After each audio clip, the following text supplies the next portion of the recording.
Great morning, great morning, great morning. I am Nicole D. Jones, and I am just happy and grateful for another day. I'm happy and grateful for life. I don't take days for granted. I don't take you for granted. I don't take life for granted. I'm happy and grateful for you. I want to remind you that you are healthy, you are wealthy, and you are prosperous.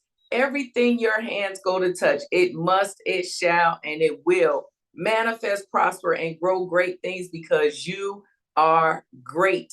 No one can do what you do, which is why we are being the best versions of us unapologetically. We're doing it through a posture of submission and humility, never arrogance and pride. Because of that, we can walk with our head high, never low. Our glasses always half full, never empty. It doesn't matter what comes or what goes. We know that that every day is predestined. Every footstep that we make, it is just another step of fulfilling our purpose because it's a fixed fight and we already win. All right. So we're talking about relational intelligence. And hopefully y'all was, like your number one fan last week. I don't know about y'all, but it made me feel better. Sister had to go get that gray up out of her head, get a little trim and all that, because I'm like, yeah, all right. So listen, it feels good. It feels good when you can get into a place where you can have your own back first. All right. Once you get to a place where you're able to be your number one fan, there's something different. There's something that it puts you in a space where you begin to love. You got to remember what's going on the inside will show on the outside. All right. And I was cool. Now, let's not get this twisted because it's not about me. Okay. Anyone who knows me on a personal, you know that I was good with my grade. I was good with all of that. But the interesting thing, and I guess it's hereditary, my dad and my sister's not great, even though she's older than me, she's not great yet. But I gray out, right? My dad stayed dark hair until he had gotten into a car accident. At that time, it's like gray just boom, hit him all of a sudden. But over the years, my dad's hair would get super gray when he was like, got a lot going on because he didn't talk about a lot. And then when he would kind of like get back to a chill place, it would go back black. So what I've noticed is mine does the same thing. Like when I got a lot going on and I don't talk about it, it's just like, boop. I mean, literally in a day, it'll go from black to gray. Okay. But what since I colored it, because like I said, I was good with it. But once I realized it, it began to kind of stress me out because it started showing me how, even though I may think I'm handling something the best way I know how, my best isn't good enough. So I just got up and I called my homegirl, like, hey, can you come? She came over, she colored, she trimmed. It's all good. It needed a trim. But it made me feel like my number one fan. All right. So it's not about what's outside, it's about the changes that have gone on and taken place on the inside, and then your inside begins to radiate out. I say it all the time. We got this, we do this life butt backwards sometimes because we make decisions from the outside in when really we got to decide internally and then it comes out externally. That's how your light shines and it shows. Okay. So we're doing relational intelligence. And now we're at a point we have put people in the right places and the right perspective. We have evaluated, we've looked at ourselves first. We've done all the steps to then be our advocator, to be our number one fan, to get us to this point, right? So what comes next? Now you can't get all jicky with it. You can't be all buff, right? Feeling good and just leave some stuff hanging. Okay? The next step in this is conversation. All right? So this is the thing though. You got to understand that every shift that you may have done with someone, first of all, doesn't require a conversation. All right. So at this point, with us looking at where we're at with people, where people are with us, you should now be in a place where you have most people in the right areas, okay? Because you're doing life with people. So like I told you before, we're not putting people where we want them. We putting people where they are, okay? So we've had the time to look at it, evaluate it. Some shifts require conversation, all right? Not because we want to be confrontational, not because we want to, not even because of the other person. It is for you to stay free, okay? But you got to have enough discernment and wisdom to know what needs conversation and what doesn't, okay? Some things just happen organically. So if it's organic, you don't have to go and, oh, hey, by the way, you're not my friend anymore. I don't see you as a friend. I'm just in the spirit of friendship, but we're not friends, okay? You're now an assignment to me because you got so much going on. No, sir, no, ma'am. Was that necessary? Okay. Every conversation you have is to learn and grow, okay? And you got to remember that there's something that comes after. It's either acceptance or rejection, all right? With every conversation. Even if you got to accept by agreeing to disagree, when you choose to put yourself out there, one or two things are going to happen, all right? So now that we're in a place, we should be observing what needs conversation, what doesn't, all right? Because here's the thing. You've got to understand that everything doesn't, all right? We're not having conversation to make these grand announcements. It's not what we're doing, all right? But you have the conversations when there is a shifting or a transition that has to take place, and it just needs to happen, okay? What are signs of a conversation that needs to be done? One is if you're transitioning or if things have shifted and that person is still maybe requiring things from you that you were giving in one season, but you can't give it anymore, okay? So like you may have someone in your life that y'all were talking every day, y'all were hanging out. Anyone who knows me, listen, I go sip some tea. Anybody in the area who want to go sip some tea with me, you can. We want to go stop at Carrabba's and get a kid's meal and have a whole get full on $8. We can, all right? That does not necessarily mean that you my homeboy, you my homegirl, we BFFs, okay? That just means that we going to chill and this is what I'm doing. And if you want to come in, you can. It's good. I'm okay with that, right? So this person may have taken that time to feel like we tight like that, all right? Because if you sit with me, it's in the blood. We're going to be there for a couple hours. We're going to talk. We're going to do all kinds of whatever, right? Well, I usually work where I go. But I know that for me, it's shifting, okay? So I may still go sit with someone, but I find myself sitting alone more, all right?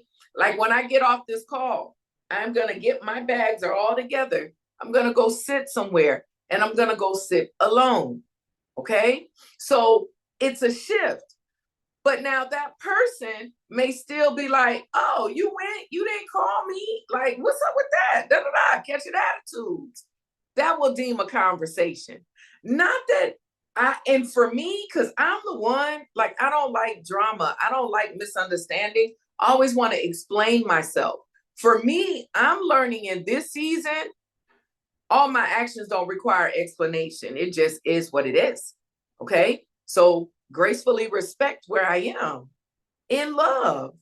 But then there are some that deem the conversation because it's almost insensitive for me to call you. Hey, what's up? Where you at? You here? I'm about to go to Carrabba's. You want to meet me?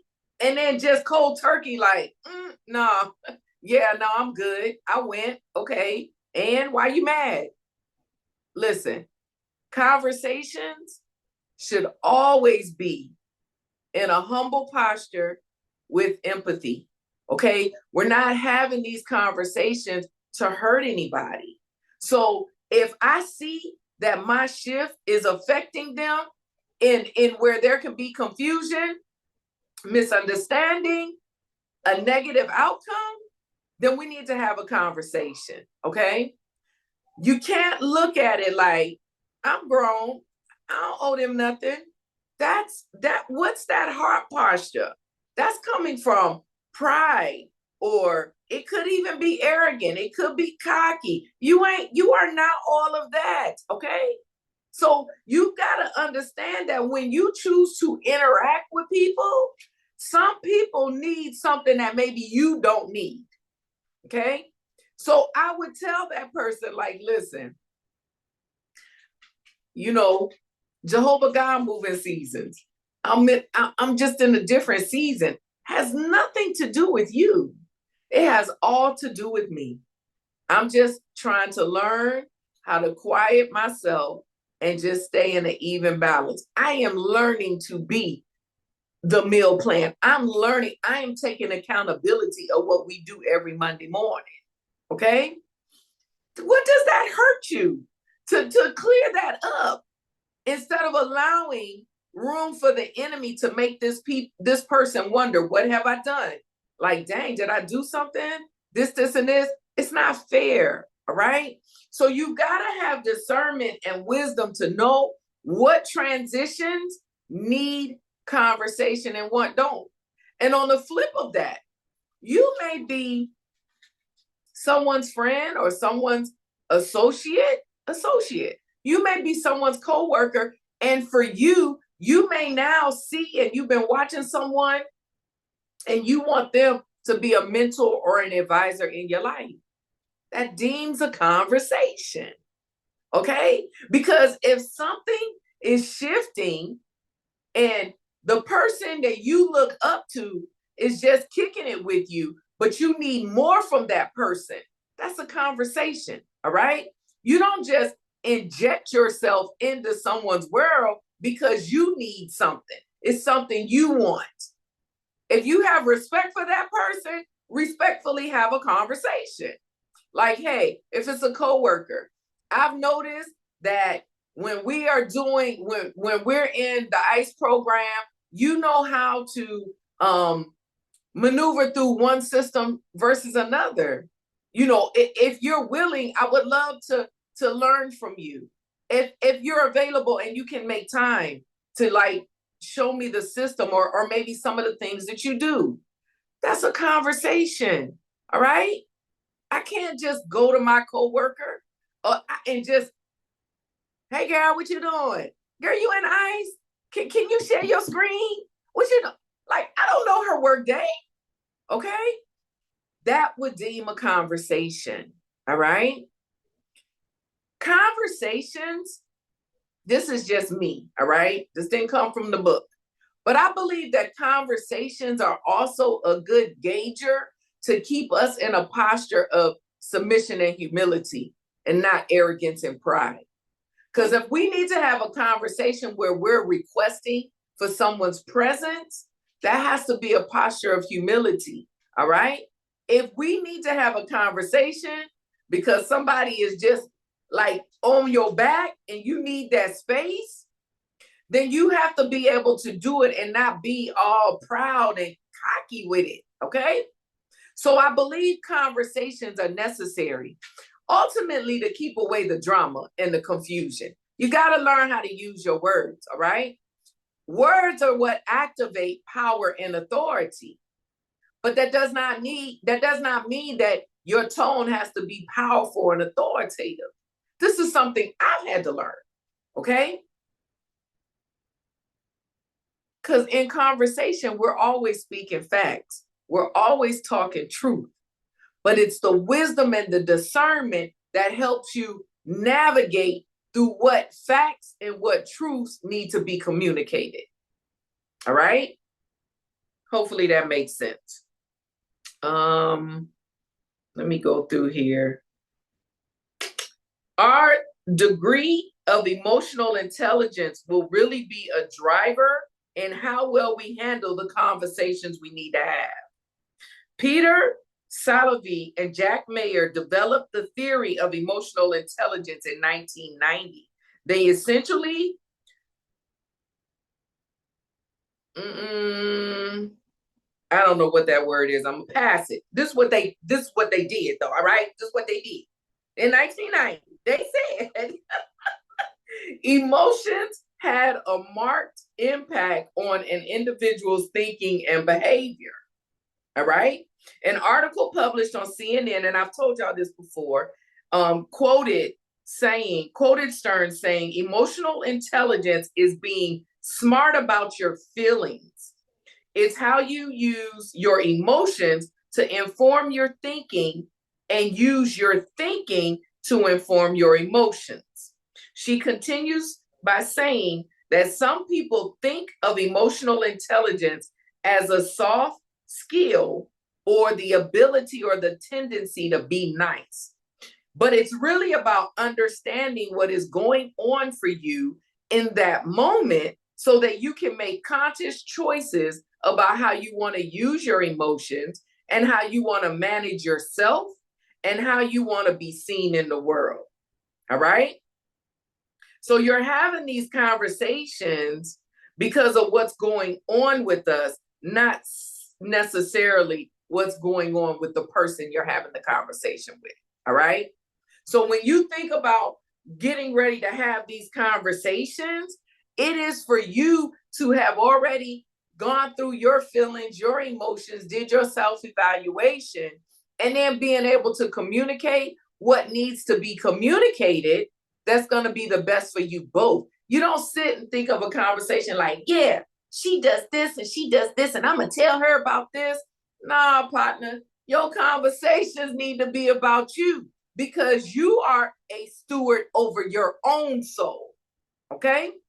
So you've got to get your stuff together, and then you've got to be willing to have these conversations so that you're able to have a purposeful life, walk out your purpose in peace, love, and harmony, because that's what we're trying to do. Okay? Let me see. The focus is on the needs of the person initiating the conversation and the moves that need to be made. It reduces the likelihood of us making a judgment about the life of the person we're talking to. All right? Let me see.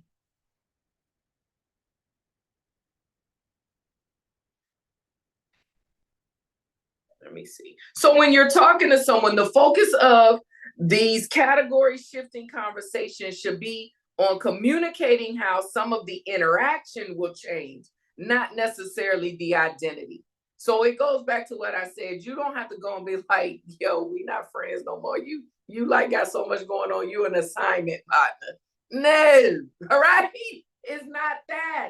You're communicating you and what you're going to be doing. So when this person sees some shifts and some changes, it's about what you're doing, where you're at, this, and that. You never do this. All right? Because if you do this, you got to remember it's 3 more fingers pointing at you. So when I do this and I'm finger pointing, I got 3 fingers pointing at me. Okay? So understand why you communicate. All right? That's really what I'm trying to do. This week, I want us to focus on our communication. All right? And you got to know that it's courage and love. It's courage and love. Every conversation, you got to have the courage to have it, but you also have to have a posture of love in everything that you do, even when it's correction.